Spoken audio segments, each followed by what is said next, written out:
tout le monde, j'espère que vous allez bien. Me voilà pour une petite vidéo d'explication, d'aide, d'exercice pour commencer bien la journée, notamment avec les cartes.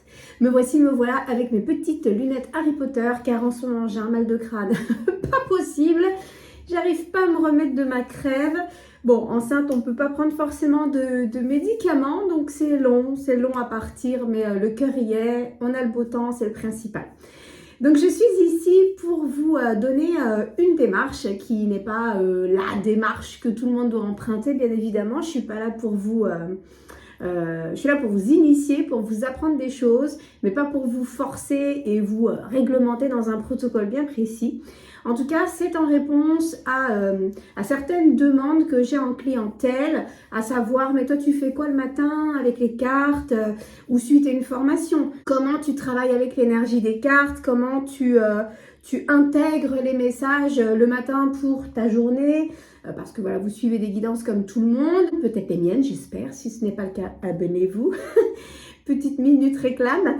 Et puis sinon, vous avez envie quand même que ce soit un petit peu plus personnalisé, ce truc de travailler avec les cartes, d'arriver à avoir ce feeling avec le tarot, peu importe les jeux, ça vous parle tellement fort que vous avez besoin de conseils. Alors, je vais vous donner mon protocole du matin. Qu'est-ce que je fais moi le matin quand je me réveille? Déjà, je fais partie de ces personnes qui vous forment en ce sens et qui pensent foncièrement que tirer les cartes, c'est pas juste faire de la clairvoyance de coin de comptoir, de la divination parce qu'en veux-tu en voilà, on canalise, vous voyez mesdames, j'entends, je reçois, non.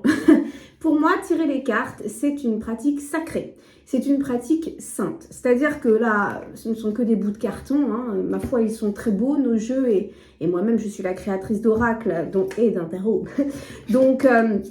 forcément, je n'irai jamais dire le contraire, c'est très attractif, c'est beau, c'est un bel objet, mais c'est justement un bel objet dans le sens où il porte une dimension sacrée, ésotérique, c'est-à-dire quelque chose qui nous place au-dedans, qui se travaille au-dedans, qui nous aide à travailler notre au-dedans et qui ne s'expose pas comme ça, but en blanc, n'importe comment, j'ai envie de dire. On a tous de l'intuition, on fait tous du divinatoire, même si on voudrait le faire à la développement personnel ultra plus, on est obligé à un moment donné de suivre ce qui se passe dans nos ressentis, ce qui se passe dans nos clairs, ce qui se passe but en blanc, d'accord? Donc, super, ça, il n'y a pas de problème. Sauf que, pour être bien aligné sur ces fréquences qui sont quand même à tendance spirituelle, donc tournées vers les sciences de l'esprit, de la psychologie, de l'intuitif, de la réception, de la réceptivité, il faut être aligné, mesdames et mesdames. Donc le matin, c'est idéal finalement. On s'est nettoyé l'esprit, on a bien dormi, notre corps, théoriquement, s'est bien rechargé, on est tout neuf, on est casa toujours pimpant. Sauf que quand on se précipite dans le monde pour aller bosser, somme toute normalement, quand on se frotte à certaines personnes, à certaines énergies, peut-être ce qui se passe autour de nous, à notre environnement, à la société, aux informations, on allume la radio, machin, eh ben, ça peut tout à fait nous faire vriller en pleine tête très rapidement. Donc, on est dézingué, on n'est plus spécialement ancré entre le haut et le bas, on est dans le vrai dur, dans le réel, dans le concret, on est dans les tâches qu'on doit accomplir, dans notre quotidien qui nous rattrape et on oublie qu'on est fait aussi de cette spiritualité, de cette essence divine qui nous guide, qui nous montre le chemin, qui nous place en sécurité, qui sait nous dire ce qu'il faut faire si on entend bien, si on regarde bien. Voilà. Donc au matin, j'essaye du mieux que je peux. Je ne suis pas arrivée à l'état de Bouddha. J'aimerais. Je ne suis pas un exemple. C'est pas comme ça que je veux vous le dire ni vous le divulguer. Mais en tout cas, j'essaye du mieux que possible de m'aligner sur ces fréquences aussi longtemps que possible durant ma matinée pour m'assurer une journée plus au calme, plus dans le ralentissement, plus dans mon écoute personnelle, sans que ce soit de l'égoïsme, hein, mais plus là-dedans. J'essaye. Il y a des moments où je me fais complètement rattraper, mais c'est pas grave, on essaye. Donc, notre agenda de maman, parce que vous êtes quand même beaucoup mompreneuses ici, comme moi, Sinon, si vous n'avez pas d'enfant, votre agenda est très souvent rempli parce que on se fixe nos rendez-vous, parce qu'on doit aller bosser à l'extérieur, parce qu'on ne fait pas comme on veut, parce qu'en France c'est comme ça, 8 heures, il faut que tu sois au taf, et puis tu t'es déjà tapé 1 heure de bouchon ou 1 heure de RER. Donc, t'en as plein la claque, puis t'as déposé tes enfants à l'école pour certaines, et ça c'est pareil, ça te met dans la course, parce que t'as beau préparer les affaires la veille, t'es toujours speed comme un fou. Donc, on essaye quand même du mieux que possible de s'octroyer au moins,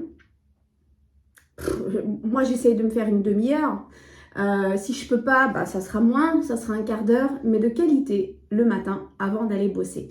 D'où ce qu'on a beaucoup entendu parler il y a quelques années en arrière, le Miracle Morning, vous vous souvenez?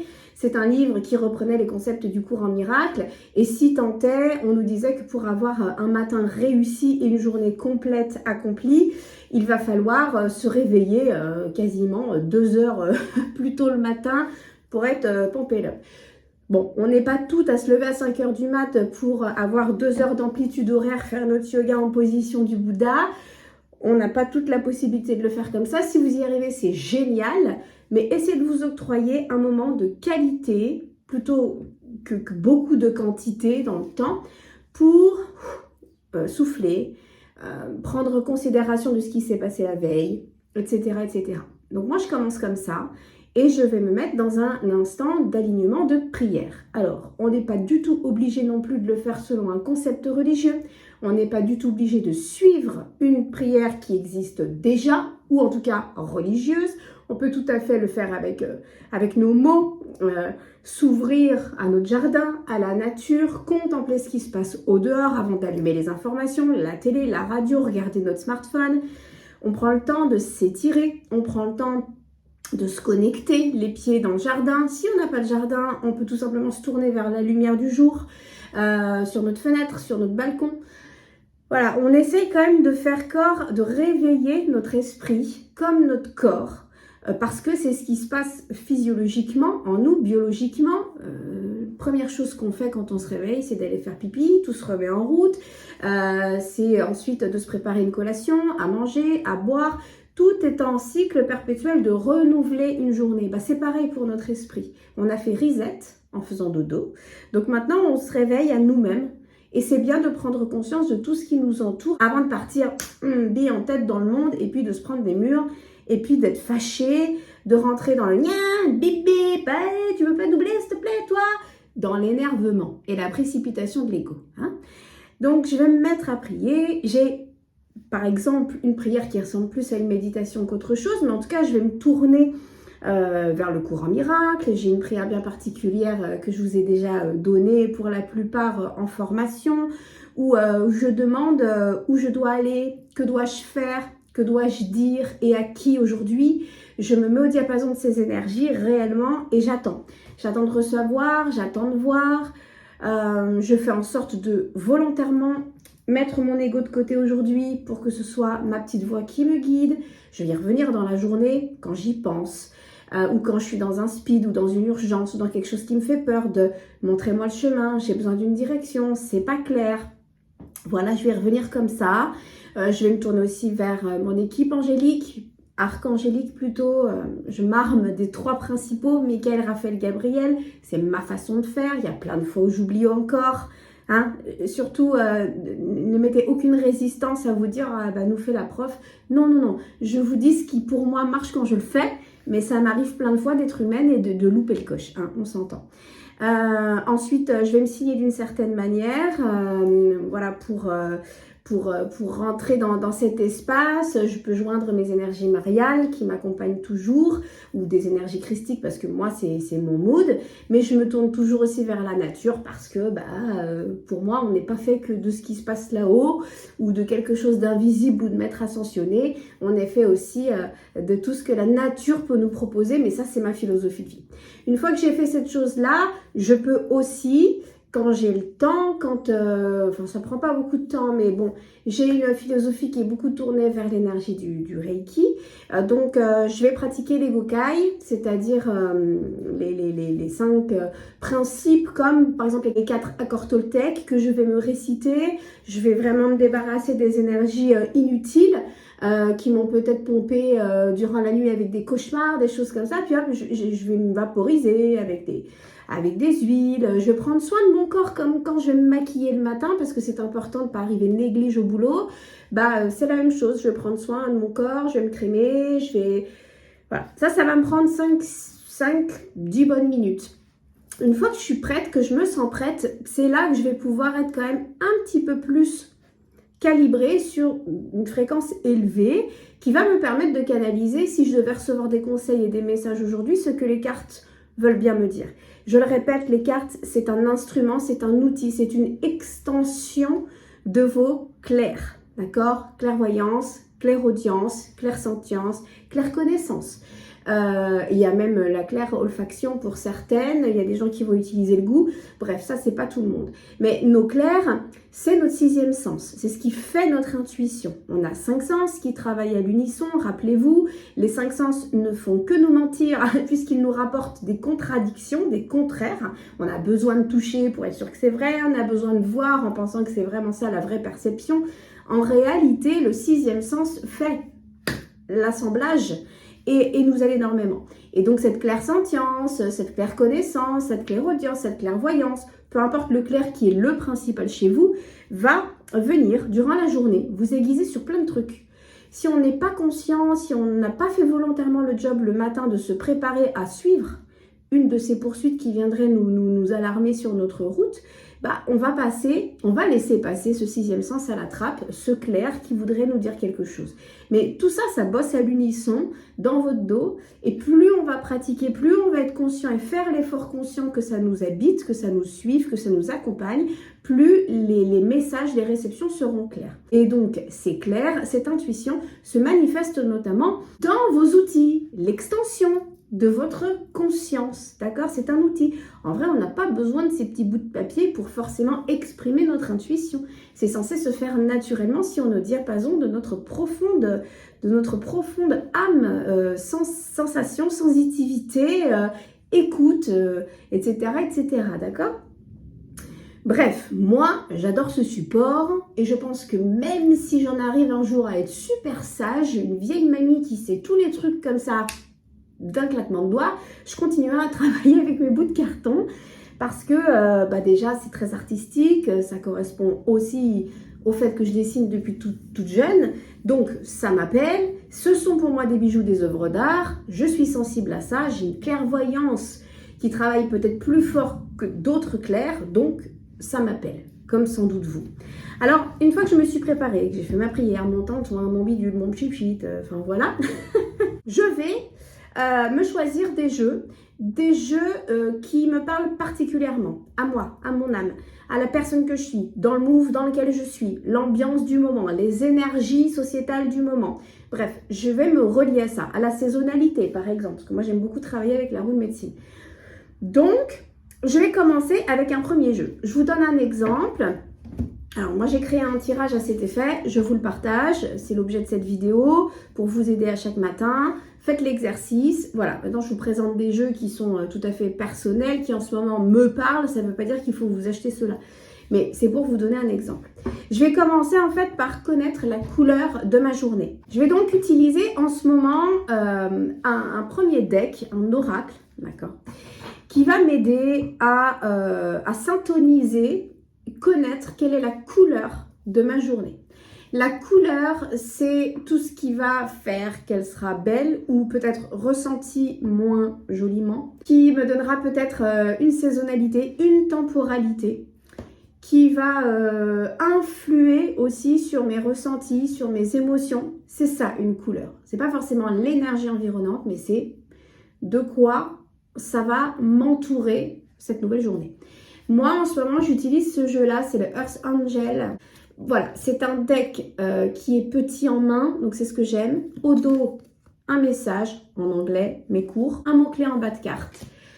du féminin, de la nature, des animaux totems. Voilà, moi, ça me parle énormément. On est là-dedans, dans le réveil de la nature, des capacités. C'est ce qu'on nous demande aussi avec les guidances que je fais généralement, d'aller développer. Donc, je vais regarder la couleur de ma journée. Je brasse, comme vous le voulez. Et puis, je me laisse imprégner par le message de ma journée. Bon, très bien. Je vais identifier tout ce qui se passe sur l'image. C'est nocturne, c'est joyeux, c'est lumineux. Quel est le mot-clé? Vers quoi ça me ramène? Voilà, par exemple, là, c'est respire. Donc aujourd'hui, je sais que la couleur de ma journée, la tendance, va être au fait que je dois respirer. Ça inclut énormément de choses. Vu que je me suis préparée dans ma prière en demandant où je dois aller, qu'est-ce que je vais devoir faire aujourd'hui, qu'est-ce que je vais devoir dire, à qui, qu'on me montre la direction, je me dis, bon, bah respire, il y a plusieurs solutions. Je vais laisser parler. C'est un peu du tarot focusing, c'est ce que je vous apprends en formation. D'ailleurs, il reste une place jusqu'à fin mars pour celles qui auraient envie de se former au tarot thérapeutique. Bref, c'est une aparté, vous avez toutes les modalités en dessous. On va faire du tarot focusing, donc on va aller plonger nos émotions dans la carte, on va aller regarder ce qui se passe en nous. Donc respire, ça pourrait inclure qu'il va falloir que je respire, donc que je me calme, que je ne sois pas dans une urgence, que je prenne le temps aussi d'aller au dehors, de m'imprégner d'oxygène, de renouveler mon mental. On est dans du bleu, bref. On va se mettre à identifier tout ça et on va bien évidemment tenir un journal de bord. Personnellement, je trouve ça magnifique le journaling. J'aimerais, mais en fait, j'y arrive pas. Je trouve que je suis trop dure en fait envers moi-même. C'est jamais assez joli, c'est jamais assez bien collé, c'est toujours foutoir. Moi, j'aime bien quand c'est un peu trop rangé. Donc, j'ai trouvé une application que c'est Diary Book, je crois, qui me coûte très peu cher sur mon téléphone et je peux mettre des micros quand j'ai pas envie de noter. Je peux mettre des notes, des photos, comme ça m'interpelle. Je peux mettre des dates et j'écris parce que j'ai besoin d'écrire par rapport à la couleur de ma journée. À partir de là, je mets ma carte de côté avec cet oracle de côté. Essayez du mieux que possible de travailler en mode cyclique avec vos jeux. C'est-à-dire que pendant un temps, pendant un mois, pendant 2 semaines, soyez fréquente dans votre pratique avec le même jeu. Ne le choisissez pas au hasard. Et surtout, sortez des jeux divinatoires, du truc prédictif. Ah, aujourd'hui, il va se passer ça. Non, vous êtes déjà appelé à regarder ce qui se passe chez moi ou chez les autres tout le temps. Vous créez beaucoup d'informations pour pas grand chose finalement. À part vous conforter dans le ressenti, peut-être que ah bah oui là ça va pas, oh dommage. Ou ah bah là c'est super, bah j'attends que ça arrive. C'est pas personnalisé, c'est du divinatoire. Ici ce que l'on veut c'est se connecter à nous-mêmes dans notre environnement. C'est d'arriver à faire un tout. C'est pas d'être les pieds à côté de la plaque, d'accord? Bon, alors pas de deck comme ça, mais des decks profonds ou encore une fois qui vont répondre à vous, aux problèmes du moment. Ensuite, vous allez prendre les cartes du tarot, les 22 arcanes majeures. Donc moi, j'utilise le grand Trump là, de l'Oscar Abeo. Ce sont des grandes cartes du tarot de Marseille, parce que c'est comme ça que je travaille en tarot thérapeutique et notamment en psychogénéalogie. Je travaille beaucoup avec ces 22 arcanes majeures. Pareil, focus sur ma formation en tarot thérapeutique parce qu'on bosse beaucoup sur les origines, sur le passé, sur notre famille, bref, tout un programme. Donc j'ai toujours à disposition, vous le voyez dans mes guidances, mes 22 arcanes majeures pour aller connaître la vibration du jour. Là, on n'est pas dans la couleur qui m'est propre, mais bien dans la vibration du jour. Et d'autant plus, je vais faire un calcul, une réduction théosophique qui parle à ma personne, d'accord?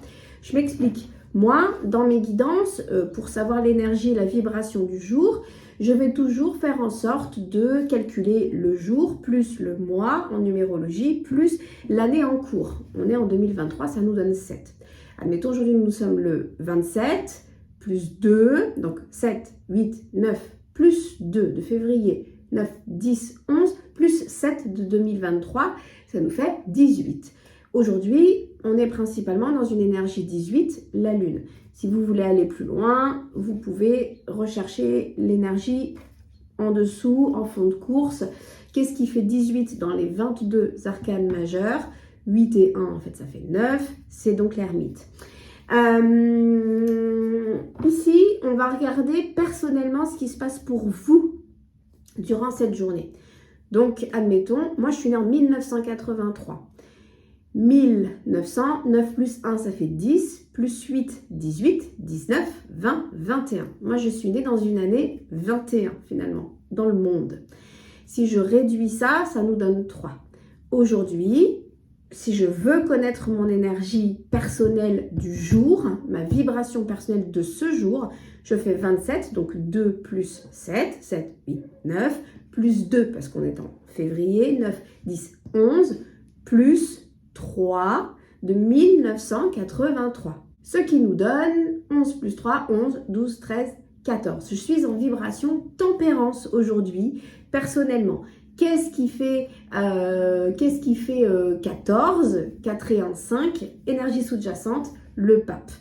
Voici ces deux cartes qui vont m'illustrer les énergies de ma journée. Personnellement, je vais me mettre à étudier tout ce que je sais de ces lames majeures du tarot de Marseille ou du Rider-Waite, c'est comme vous en avez envie. Dans toutes les notes que celles qui se sont fait former avec moi sur la psychogénéalogie, sur le retour des choses, sur les vibrations des fleurs de bac, des pierres, îles de gardiennes qui peuvent nous accompagner, faites votre synthèse. Vous avez peut-être un élixir à prendre, vous avez peut-être un minéral à associer à votre journée. Il va se passer des choses en conscience. Vous notez tout ça dans votre journal de bord. Ensuite, on va aller un petit peu plus loin, on va décortiquer un tirage. Ça prend du temps, hein, d'accord? Mais c'est intéressant aussi à faire. Vous n'êtes pas obligé de le faire tous les jours.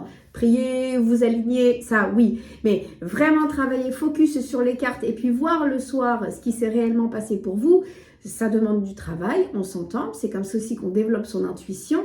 Vous n'êtes pas obligé de le faire non plus tous les jours, faites-le tous les 2 jours. Si vous avez une pause le mercredi pour la plupart, faites-le le mercredi. Si vous préférez faire ça, tentez ça le week-end, faites-le le week-end. Mais voilà, octroyez-vous une belle parenthèse avec un joli temps de qualité pour faire ce travail relié aux cartes. C'est sacré, c'est pour vous aider vous, c'est pas juste pour faire bien, hein. Donc là, je vais vous suggérer un tirage en 4 cartes avec le dos du deck. Ça fait donc 5 cartes à étudier pour vraiment aller plus loin dans les énergies de votre journée. On va commencer avec un tarot. Donc moi, en ce moment, j'essaye de bosser avec ce tarot-ci. Pourquoi? Parce qu'en fait, j'ai tendance à dire que j'observe toujours une carte de tarot dans un sens et que je lui attribue selon mes ressentis si c'est de l'inversé ou pas de l'inversé, du plus ou du moins, de l'ombre ou de la lumière. Voilà, je développe la carte dans son ensemble. Mais avec ce tarot des oppositions, on a réellement l'endroit à l'envers. Et plus j'avance dans le temps, plus ça me passionne en fait d'aller aussi dans le sens contraire. Donc, je bosse avec ce jeu qui du coup me facilite la compréhension de ce truc envers et endroit. Je prends ce deck, je mélange, voilà, et je veux connaître les énergies de ma journée, la situation qui va vraiment se dérouler sous mes pas. La situation. Première carte, elle va aller en haut, d'accord? C'est un tirage en croix presque. La deuxième carte sur la gauche, ça va être l'obstacle de la journée. La troisième carte, ça va être la clé pour débloquer ce fameux obstacle de la journée. La quatrième carte, elle va se retrouver au centre. C'est comment aborder le problème, la situation d'un point de vue de l'esprit. Hein, comment je dois faire, ok, j'ai une clé physique, mais moi, dans ma tête, comment je dois me comporter pour que justement je puisse aller au-delà de cet obstacle. Et je vais regarder le dos du deck qui va m'influencer sur la couleur de la situation, encore une fois. Donc les énergies de base les influencent.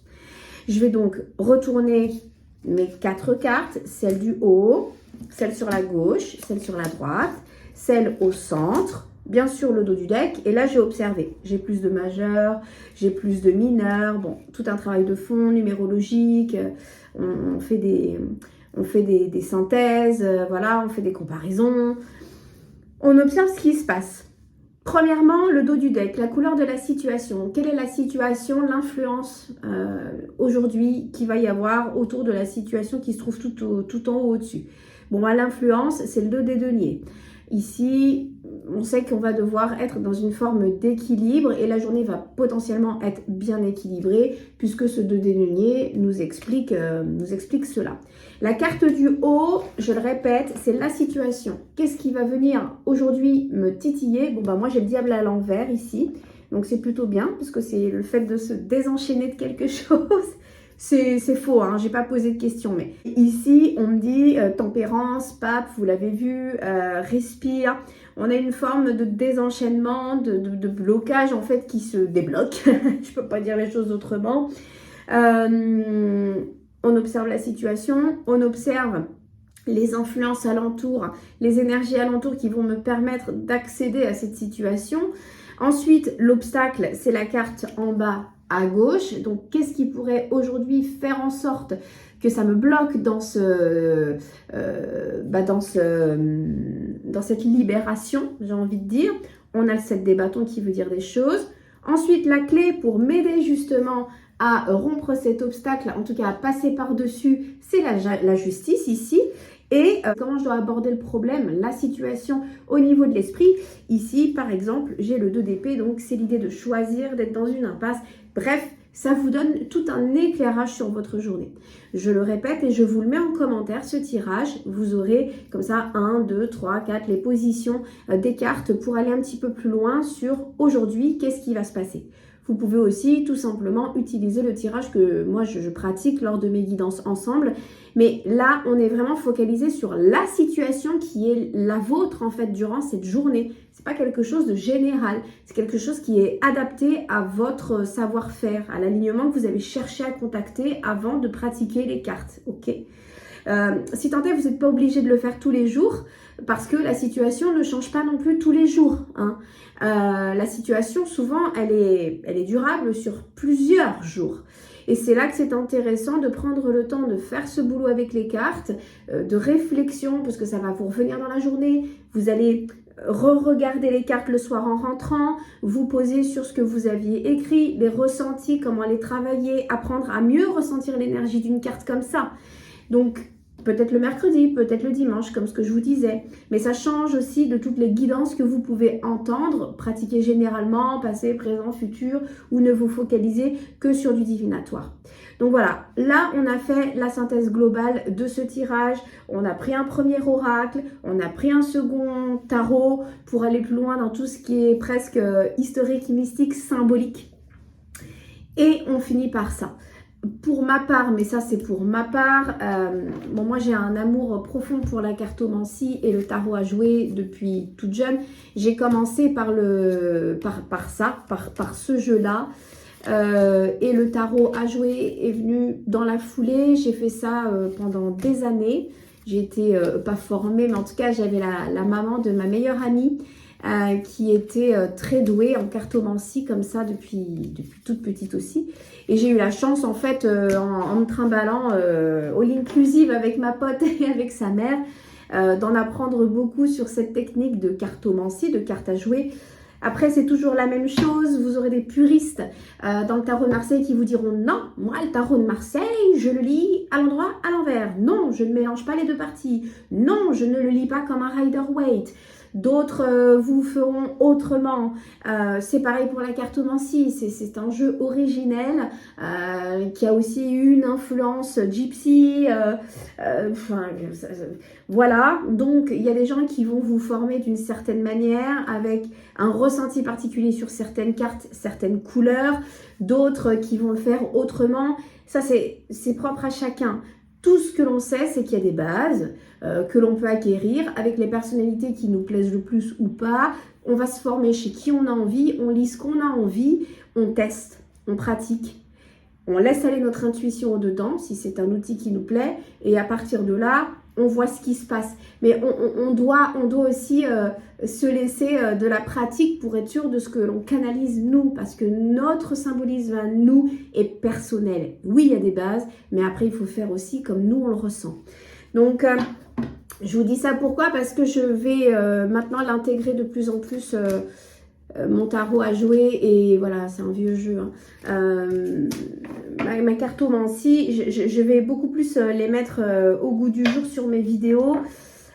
parce que j'y reviens toujours, parce que pour moi, c'est le berceau de comment j'ai appris à écouter mon intuition.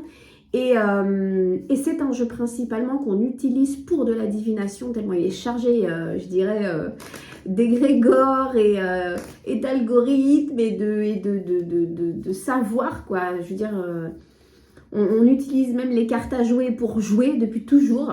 Donc ça porte vraiment une grande essence. Puis bon, moi, elles m'ont suivi depuis un moment. Donc elles sont toutes abîmées, toutes usées. Mais c'est vrai que j'ai envie en fait de vous partager mes connaissances. J'ai une formation d'ailleurs, si ça vous intéresse, sur mon site internet que là j'ai rouverte jusqu'au 31 mars, parce qu'après je suis toujours en congé maternité, je ne pourrai plus rien vendre pendant quelques mois. Si vous avez envie d'aller un petit peu plus loin sur mon apprentissage, hein, ma façon de faire de ce jeu-là, du jeu de 32 mélangé aux 22 atouts du tarot à jouer, eh bien venez. En tout cas, pour terminer mon tirage, prenez un oracle, du coup, plus à tendance divinatoire. Moi, je le fais avec celui-ci parce que j'utilise Monsieur le 32 et le tarot à jouer, pas forcément qu'en mode divinatoire. Pour moi, ça me permet d'aller percer une situation beaucoup plus à jour, en fait, quand j'utilise ce genre de carte-là. Je ne vais pas le faire juste pour savoir si il faut que je me rachète une baguette de pain, mais je vais avoir besoin de pousser un peu plus loin ma lecture avec le tarot à jouer. Donc, si vous avez envie d'utiliser un oracle, faites-le. Hein. Vous faites avec ce que vous voulez. Moi, j'utilise mes cartes à jouer. Je vais mélanger. Pareil, il y a de l'endroit, il y a du renversé. Moi, je suis beaucoup en train de travailler sur ça, voyez-vous. Et donc, voilà, je vais recouvrir mes cartes. Et là, je vais aller dans une synthétique plus précise de ce que me veut cette situation. Carte 1. Carte 2, l'obstacle, comment ça se manifeste finalement avec mon tarot à jouer, oui, et mes cartes à jouer. Troisième carte sur la droite, la clé, comment elle va se matérialiser cette clé avec mon tarot à jouer et mes cartes à jouer. Au centre, comment aborder le problème, donc ce qu'on me demande de faire. Et sur les influences. En fait, c'est vraiment ça. Il faut utiliser la cartomancie, cette cartomancie-là, dans qu'est-ce qui est à ma disposition pour que ça se matérialise dans le concret. C'est vraiment à ça que sert ce jeu de type divinatoire, mais qui nous emmène plus loin dans cette connaissance de nous-mêmes. Voilà ce que j'avais envie de vous partager. C'est une vidéo qui est longue. Je vais revenir plusieurs fois sur divers sujets qui m'importent énormément parce que ça revient lors de formations.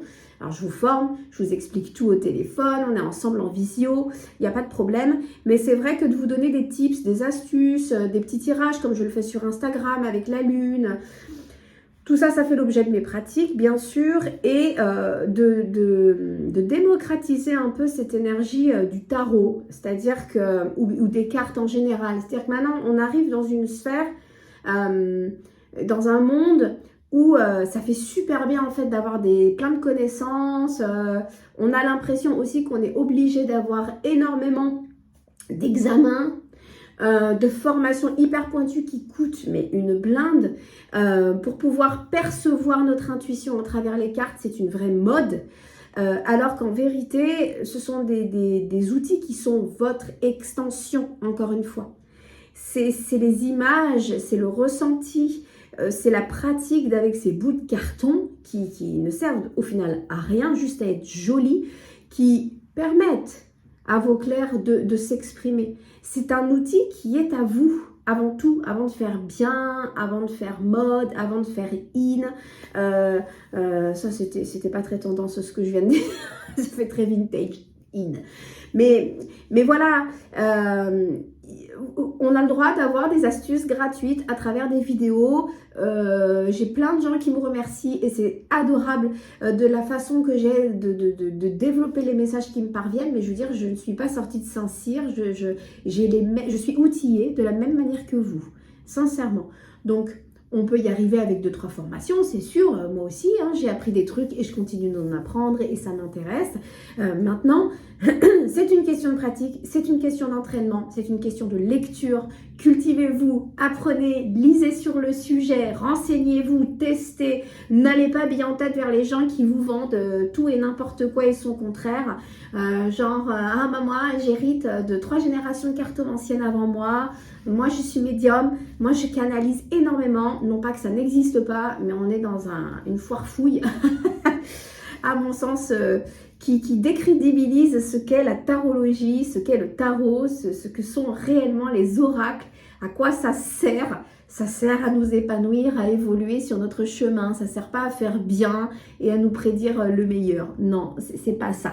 Voilà, j'espère que cette petite vidéo informative et d'exercice, de mise en pratique vous aura plu. N'hésitez pas à me laisser des commentaires. En tout cas, je vous embrasse bien fort et je vous retrouve pour une prochaine vidéo.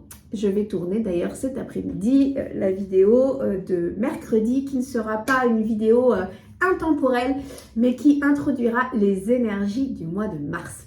Voilà, je vous fais des très très gros bisous et je vous dis à plus tard. Bye.